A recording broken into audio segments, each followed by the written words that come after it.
Good morning guys, आप सभी का बहुत बहुत स्वागत है नालंदा एकेडमी छतरपुर में।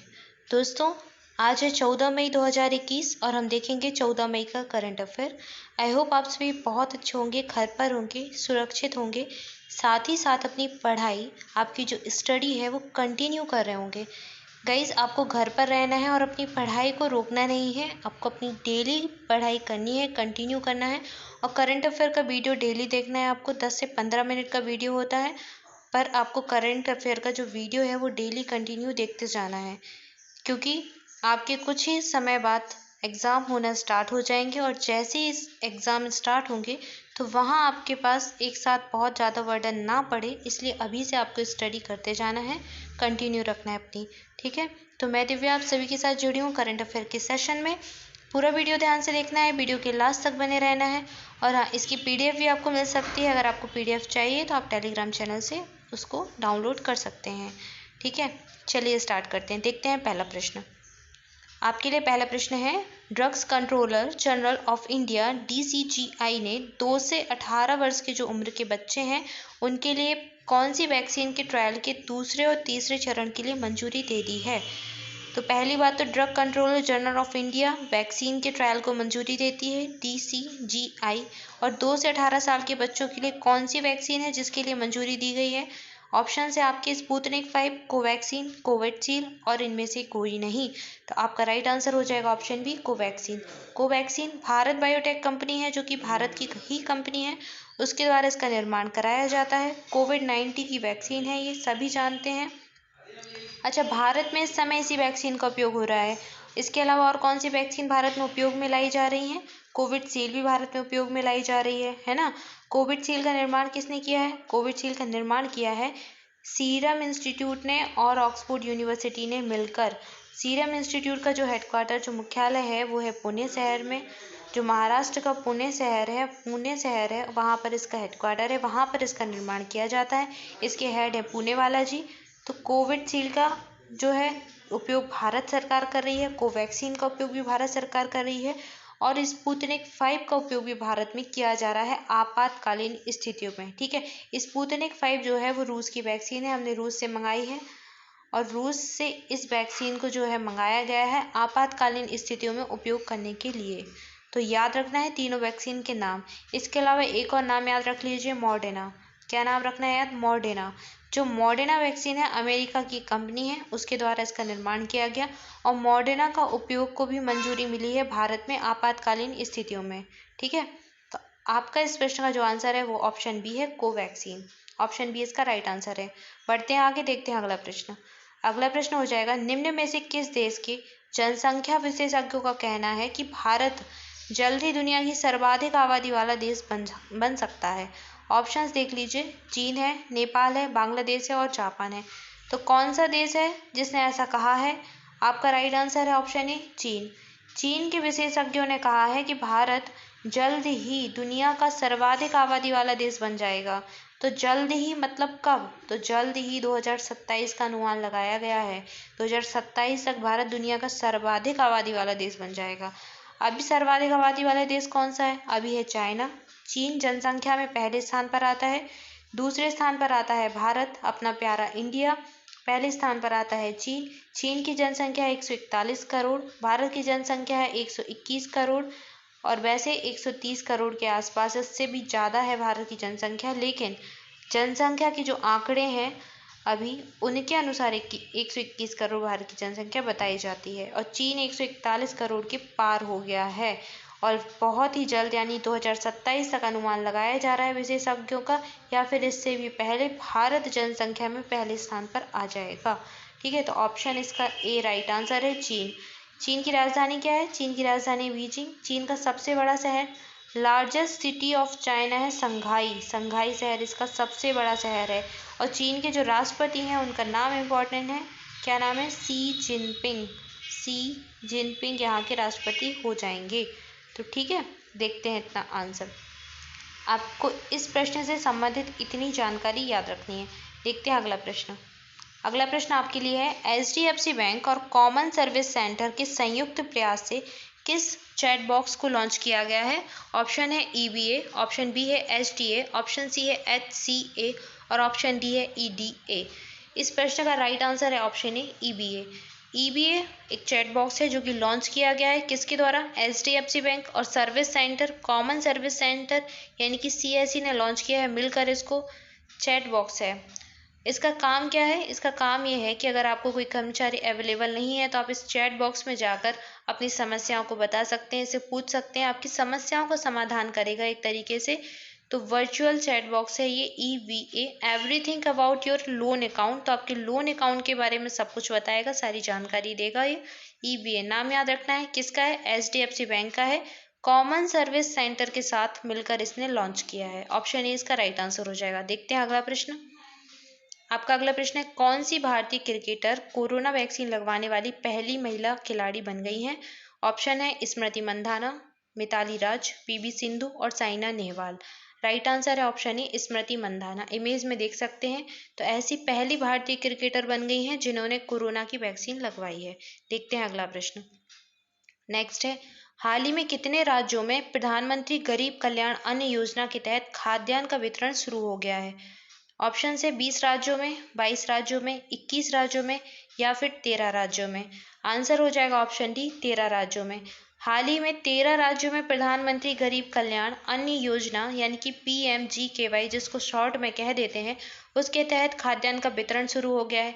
ये वितरण कोविड-19 के तहत जो भी गरीब वर्ग के लोग हैं, संवेदनशील वर्ग के लोग हैं, जिनको खाद्यान्न की आपूर्ति नहीं हो पा रही है क्योंकि जगह जगह लॉकडाउन लगा हुआ है, दुकानें नहीं खुल रही हैं, तो खाद्यान्न जिनको नहीं मिल पा रहा, जिनको रोज की रोटी और भोजन की व्यवस्था नहीं हो पा रही, तो उनके लिए इस योजना के तहत खाद्यान्न वितरण शुरू किया गया है।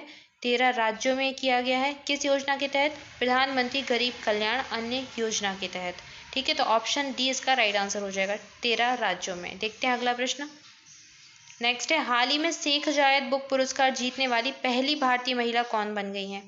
ऑप्शन हैं डॉक्टर ताहिरा कुतुबुद्दीन, कुमुदनी रस्तोगी, अनुकृति शर्मा और doctor Sami Gautam. Right answer है doctor Tahira Qutubuddin, option A. Option A इसका राइट आंसर है। इमेज में देख लो, ये है डॉक्टर ताहिरा कुतुबुद्दीन, इनको मिला है शेख जायद बुक पुरस्कार। तो ये बुक पुरस्कार देखकर ही समझ गए होंगे कि ये पुस्तक से संबंधित है। ठीक है, तो इनकी एक पुस्तक है, उसके लिए इनको ये अवार्ड दिया गया है। ये भारतीय महिला हैं, अमेरिकी नागरिक हैं, लेकिन इनका जन्म हुआ था भारत में, इसलिए ये भारतीय महिला हैं। तो भारत का जो मुंबई शहर है, दक्षिणी मुंबई शहर में इनका जन्म हुआ था और इसलिए ही इनको भारतीय महिला कहते हैं। इनको दिया गया है शेख जायद बुक पुरस्कार। ये जो अवार्ड है ये अरब का या फिर जो कहें अरबी का, अबू धाबी का एक नोबल पुरस्कार भी कहा जाता है। तो ये बुक के क्षेत्र में जो है, प्रकाशन के क्षेत्र में नोबल पुरस्कार के नाम से जाना जाता है, शेख जायद बुक पुरस्कार। तो ऐसी पहली भारतीय महिला बनी है जिनको ये पुरस्कार दिया गया है। इंपॉर्टेंट क्वेश्चन है क्योंकि ये पहली भारतीय महिला है जिन्हें ये पुरस्कार मिला है। ठीक है, तो ये अवार्ड जो है हर वर्ष दिया जाता है। किस लिए दिया जाता है? बुक के लिए दिया जाता है। अबू धाबी की जो सांस्कृतिक विभाग है हर वर्ष इसको देता है। तो अरबी साहित्य के क्षेत्र में जो अनुकरणीय कार्य करते हैं, जो लेखक काम करते हैं, उनको ये अवार्ड दिया जाता है। और इनको ये अवार्ड इनकी एक पुस्तक के लिए मिला है, उसका नाम लिख लीजिए। नाम क्या है? अरबी और एशियन आर्ट एंड फंक्शन। क्या नाम है? नोट कर लीजिए, सभी बच्चे नोट कर लें। नाम क्या है? अरबी और एशियन आर्ट एंड फंक्शन। ये इस बुक का नाम है जिसके लिए इन्हें अवार्ड दिया है, शेख जायद बुक पुरस्कार। ऑप्शन ए इसका राइट आंसर है। देखते हैं अगला प्रश्न। अगला प्रश्न है, किस देश के ने कोविड-19 के लिए एहतियाती कदम उठाते हुए 13 मई से भारत और अन्य दक्षिण एशियाई देशों के पर्यटकों का प्रवेश रोक दिया है? ऑप्शन है श्रीलंका, नेपाल, बांग्लादेश और मालदीव। ऑप्शन आपके जो हैं, राइट आंसर हो जाएगा मालदीव, ऑप्शन डी।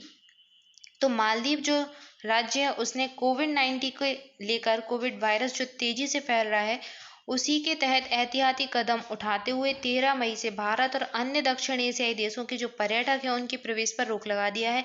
यानी कि अब भारत से और जो भी दक्षिण एशियाई देश हैं वहाँ से कोई भी पर्यटक मालदीव नहीं जा पाएगा, अब मालदीव की यात्रा नहीं कर पाएगा। मालदीव ने अपने यहाँ के पर्यटक स्थानों की सुरक्षा करने के लिए, जो प्राकृतिक आवास है उनकी सुरक्षा करने के लिए, ताकि वो कोरोना वायरस से प्रभावित ना हो, उसके लिए इस यात्रा पर रोक लगा दी है। तो ऑप्शन डी इसका राइट आंसर हो जाएगा। मालदीव की राजधानी क्या है? माले मालदीव की राजधानी हो जाएगी और यहाँ की जो रीजनल लैंग्वेज है वो है इंग्लिश। ठीक है, ऑप्शन डी इसका राइट आंसर हो जाएगा। देखते हैं अगला प्रश्न।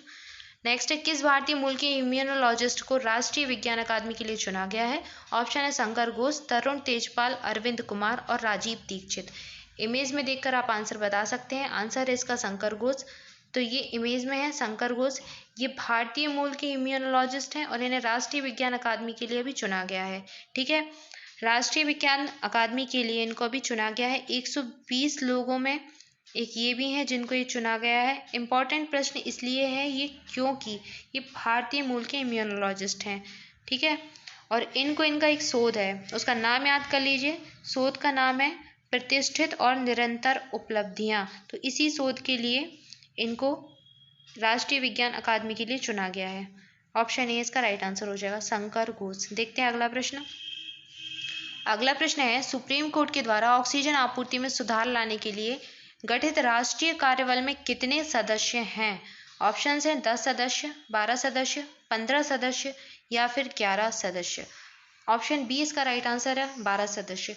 तो जो सुप्रीम कोर्ट ने एक टास्क फोर्स का निर्माण किया है, राष्ट्रीय कार्यबल, तो ये एक टास्क फोर्स है जिसका निर्माण सुप्रीम कोर्ट के द्वारा किया गया है। किस लिए? ऑक्सीजन की आपूर्ति में सुधार को लाने के लिए।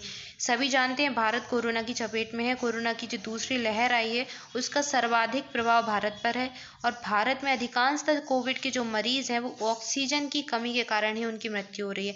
तो ऑक्सीजन की आपूर्ति में सुधार लाने के लिए सुप्रीम कोर्ट ने कार्यबल एक टास्क फोर्स का गठन किया है। इसमें सदस्य कितने हैं? 12 सदस्य हैं। ऑप्शन बी इसका राइट आंसर हो जाएगा। ठीक है, आइए बढ़ते हैं आगे, देखते हैं अगला प्रश्न।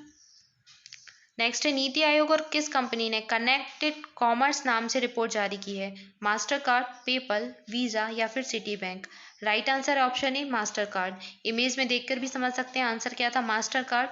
तो मास्टर कार्ड एक अमेरिकन कॉमर्स कंपनी है। इसने नीति आयोग के साथ मिलकर कनेक्टेड कॉमर्स नाम से रिपोर्ट जारी की है। नीति आयोग क्या है? भारत का एक थिंक टैंक है। ठीक है, सभी जानते होंगे, सबने पढ़ा होगा नीति आयोग के बारे में।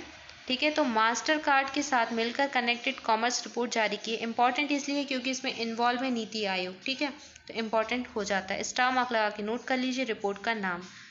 ऑप्शन ए इसका राइट आंसर हो जाएगा। अगला प्रश्न है आपके लिए, हाल ही में किस राज्य में एक ऑनलाइन बाढ़ रिपोर्टिंग और सूचना प्रबंधन प्रणाली का शुभारंभ किया गया है?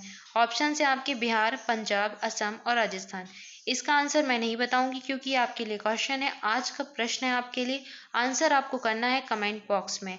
जो भी बच्चे, जो भी स्टूडेंट डेली करंट अफेयर का वीडियो देखते हैं उनसे आंसर ईजिली बन जाएगा क्योंकि मैं ये पढ़ा चुकी हूँ। ठीक है, तो ठीक है ना, सभी बच्चों को इसका आंसर करना है। आंसर करने की कोशिश कीजिए, ज़्यादा से ज़्यादा बच्चे लिखें। आप एक भी प्रश्न का आंसर जब लिख देते हो, एक बार लिख लेते हो, तो वो आंसर आप कभी नहीं भूलोगे। वो कभी भी कहीं पर भी आपसे पूछ लिया जाएगा तो आपसे उसका आंसर बन जाएगा।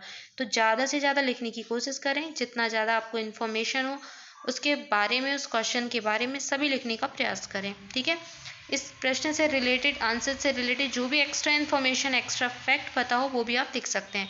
कमेंट बॉक्स में सभी बच्चों को आंसर करना है। और हाँ, जो भी पहली बार इस चैनल पर आया है, जो भी स्टूडेंट पहली बार चैनल को देख रहे हैं, तो चैनल को सब्सक्राइब कर लें, साथ ही साथ बेल आइकन प्रेस कर दें ताकि आपको जो भी नया वीडियो है उसका नोटिफिकेशन मिल जाए। और वीडियो अच्छा लगा हो तो वीडियो को लाइक भी कर लें, अपने दोस्तों के साथ शेयर करें। आपके जो भी दोस्त लॉकडाउन के टाइम घर चले गए हैं और पढ़ाई नहीं कर रहे हैं तो उनको बताएं कि जो नालंदा अकेडमी है उस पर डेली बेसिस पर क्लासेस स्टार्ट हो गई हैं। नालंदा के पूरे सारे जो भी टीचर्स हैं, पूरी टीम आपके लिए कोविड के टाइम, इस पैंडमिक के टाइम भी काम कर रही है, प्रयास कर रही है। तो आप सभी को भी सहयोग करना है, अपने सारे दोस्तों को बताना है, ज्वाइन करें। आपके कोई भी फ्रेंड्स जो भी नालंदा अकेडमी में नहीं आते हैं, जो नहीं है ऐसा, उन सबको भी आप यूट्यूब चैनल सजेस्ट कर सकते हैं और सबसे कहें कि चैनल को सब्सक्राइब करें। और डेली जो वीडियो आते हैं, शुक्ला सर की क्लासेस आती हैं, योगेश सर की क्लासेस आती हैं, मैथ्स की, संदीप सर की भी क्लासेस आती हैं, पॉलिटी की, तो सबको आपको वीडियो फॉलो करना है, सारे वीडियो फॉलो करना है और अपनी जो तैयारी है उसको कंटिन्यू रखना है। तो अपनी पढ़ाई को बिल्कुल भी रोकना नहीं है। आप सभी आराम से रहें, घर पर रहें, सुरक्षित रहें और अपनी पढ़ाई करते जाएं। ठीक है ना, और हाँ, चैनल को सब्सक्राइब जरूर से कर लें और बेल आइकन प्रेस कर दें ताकि जो नया वीडियो है उसका नोटिफिकेशन मिल जाए। Thank you guys for watching this video. घर पर रहें, सुरक्षित रहें, मिलते हैं नेक्स्ट वीडियो में।